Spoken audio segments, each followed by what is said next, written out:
stukje lopen daar. Mooi hoor. Dan ik leg het gewoon in één foto leg ik het vast. Ja. Zo.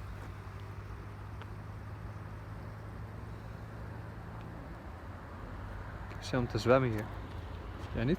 Nee, Was het koud? Was wel mooi hè? het zou koud zijn hoor. Als je er helemaal in zit, dan is het kouder dan je denkt. Kom even voelen. Ja, maar met je handen kun je dat niet echt... I'm talking to my brother, saying that the water is probably great to swim, but might be very cold. The other times we're just cracking jokes all the time, but I'm not gonna translate all of that because it's part of the actual moment. Here we're having a coffee just to talk about the prices. It is about €5 for a cappuccino, €4.50 for a bottle of water, €5 for a piece of cake. High prices but big portions and good service. Just take some deep diving into the budget when you want to travel to Switzerland. Here in the Areslucht Canyon, which is beautiful, fast flowing water. And little bridge through the cliffs here. Yeah, come on, wacht maar.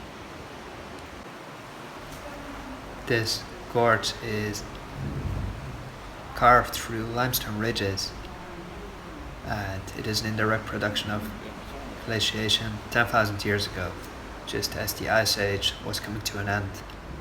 Torrential runoff water from melting glaciers eroded this very deep, narrow gorge through the limestone barriers. It is barely 2 kilometers long, but it has very steep cliffs up to 50 meters high on both sides.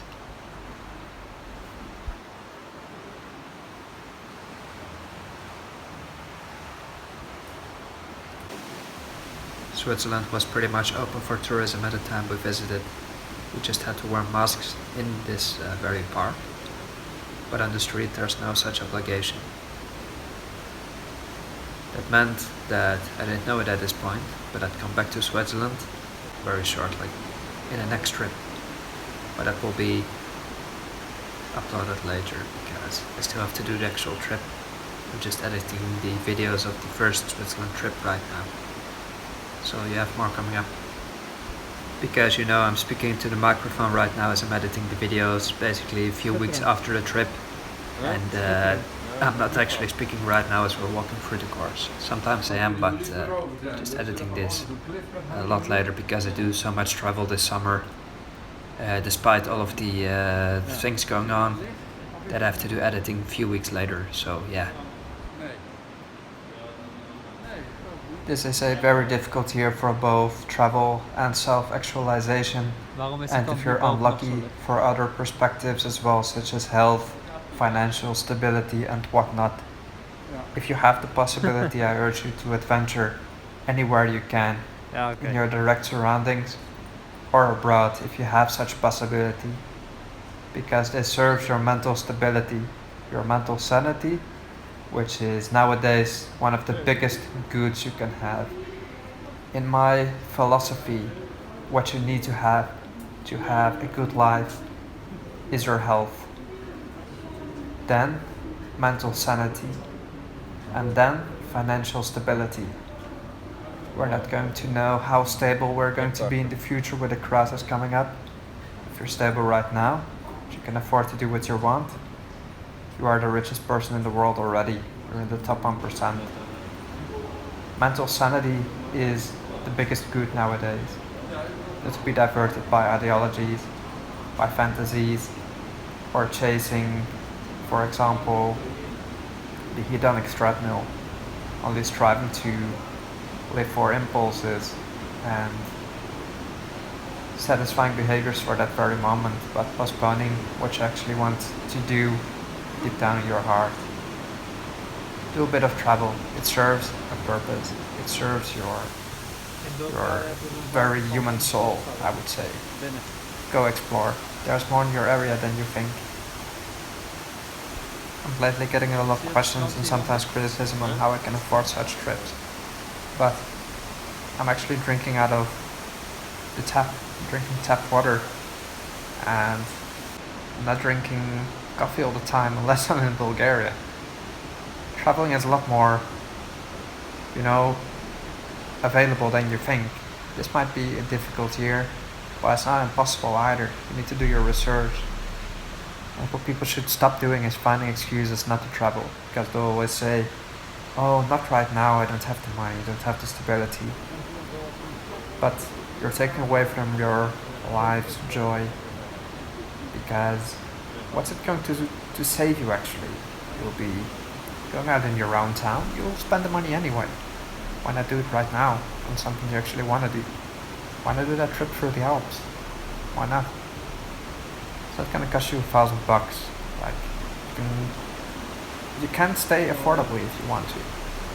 Rent an apartment. Prices are good now. But do something.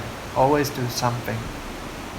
Because time is fleeting. That's one thing you'll have seen in the past half year. You might have stuck home all the time. But time passes. Time passes and it's not stopping for you. What have you achieved by doing nothing? Have you learned something new? Have you achieved anything at all?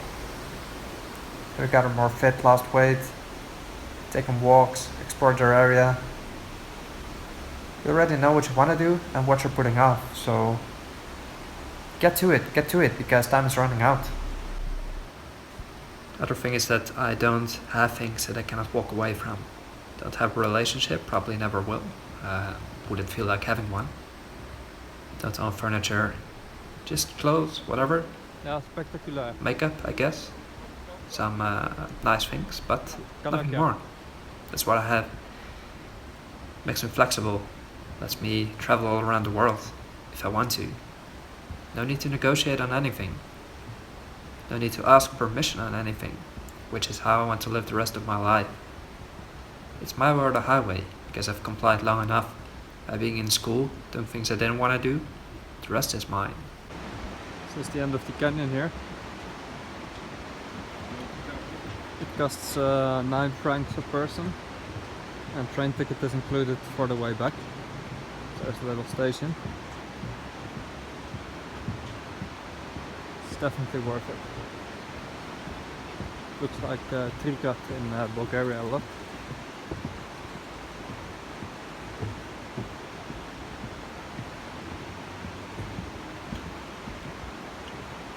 And we'll have a lot more to see today. Of the Alps, going more south towards Italy. And doing a full circle back to Lucerne. Look at this. That looks extremely beautiful. To naar rechts.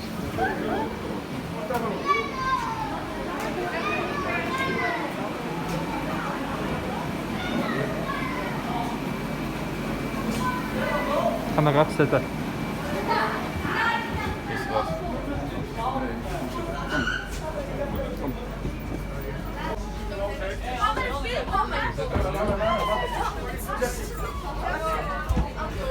Ja, de 1 of 2 valt, dus ik zag op de kaart kijken.